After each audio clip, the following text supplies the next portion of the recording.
An elementary school classroom in a slum. An introduction.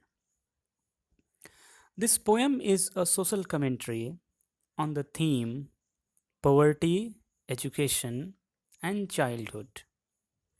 An elementary school classroom in a slum is a hard hitting poem by Stephen Spender which questions the socio-economic setup that dictates the way in which the childhood and education of countless nameless children of the poor are affected. In the beginning, uh, his tone means the tone of the poet is that of a hopeless poet, giving or depicting the dreary description of the doomed children. His poetic voice verges on the frustration in the second stanza before voicing a vehement appeal for political effort to shape the children's lives for the better. The socio-economic dictates means powerful people and the rules and regulations. The socio-economic dictates of the capitalist society has created a form of education which is used more often to sustain the status quo than to serve any meaningful purpose for the children of the poor.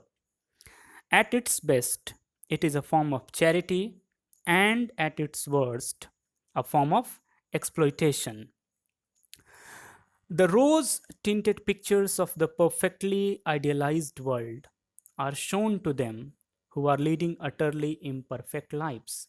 As you can easily see in the government schools running by the state governments in the many states, they are given khichdi, they are given meals, but they are not given proper educations.